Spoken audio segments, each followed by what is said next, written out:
Good afternoon, Virgo.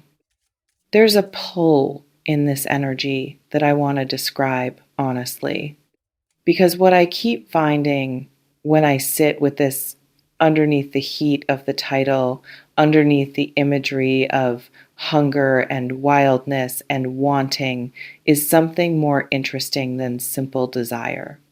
Something worth describing carefully rather than just amplifying. This person is consumed. And I want to explain what consumed actually means from the inside, because it's not just attraction. Attraction is surface. What I'm picking up here has gone deeper than the surface, has settled into something more persistent, more specific. The kind of preoccupation that exists in the background of everything else that colors ordinary moments, that resurfaces without invitation, that refuses to be managed into something more comfortable.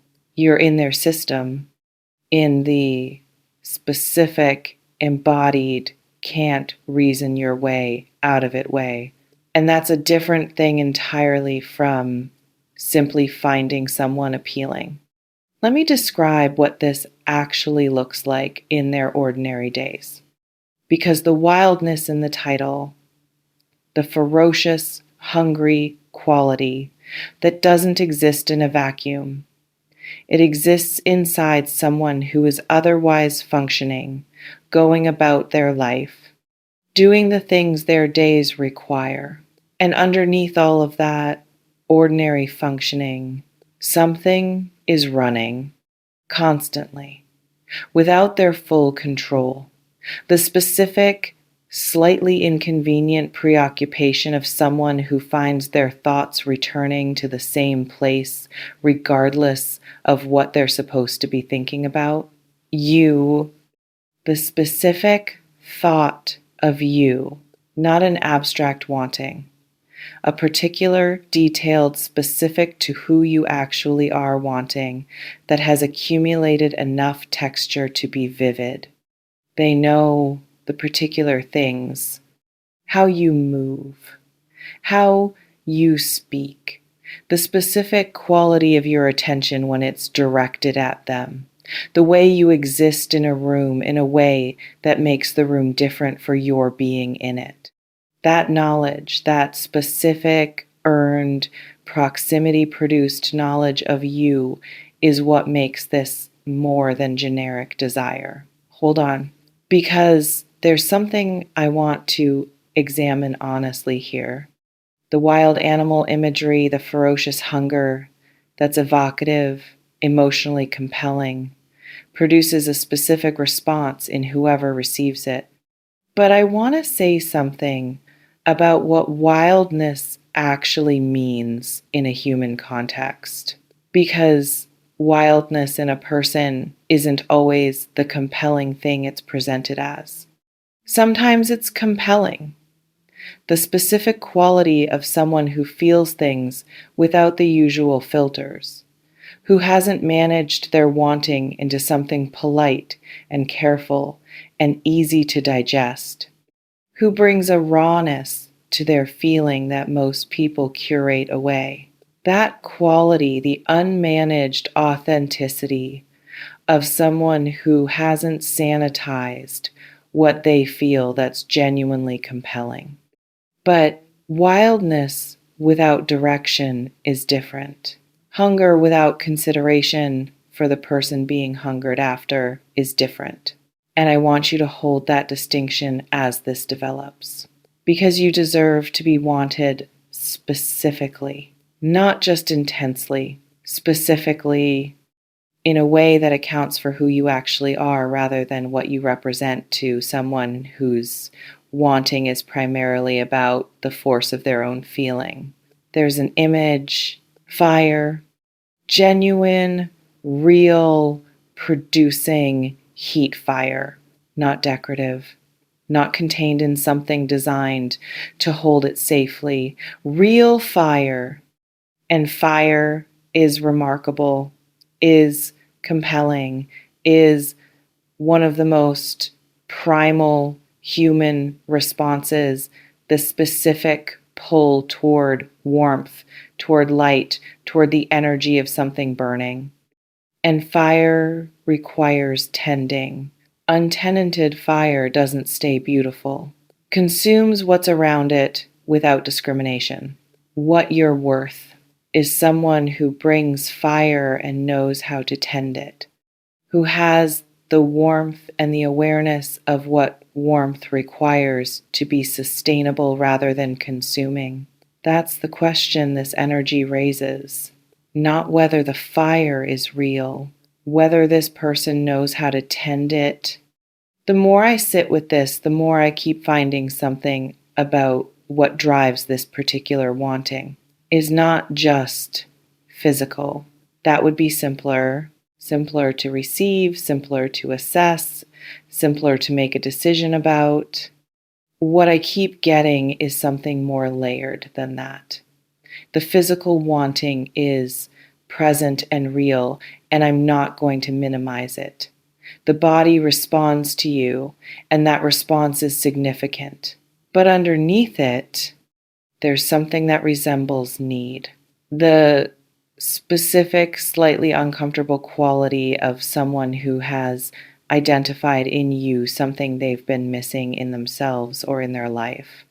Something they can feel the absence of clearly enough that your presence, the specific, grounding, self-possessed quality you carry, produces in them a response that isn't only physical. It's also reaching for something you have that they want to be near.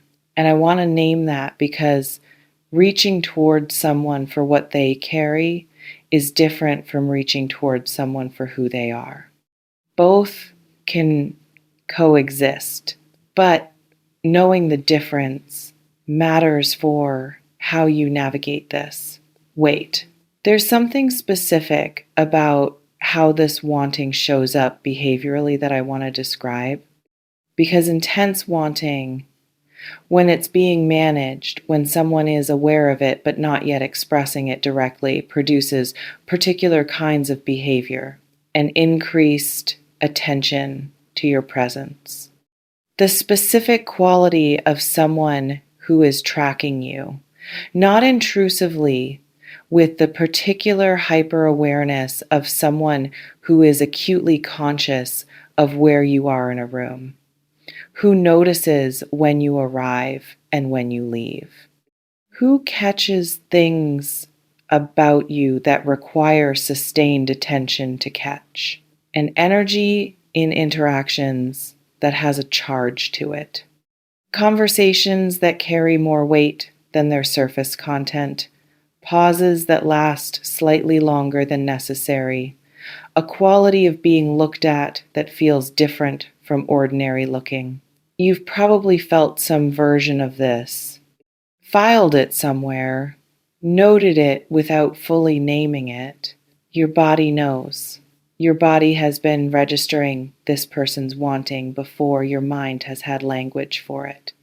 I want to say something about what you deserve from someone who wants you this much. Because intensity of wanting is one dimension, and there are others. You deserve someone whose wanting includes respect for the full complexity of who you are, not just the parts that produce the hunger, the parts that are quieter than that, more specific, more particular. The interior parts that aren't immediately visible but that constitute the actual substance of you. You deserve someone whose ferocity is matched by patience, who can want you intensely and also move at a pace that honors your own process, that doesn't push you into a timeline calibrated only to their wanting, that understands the difference between pursuing and overwhelming.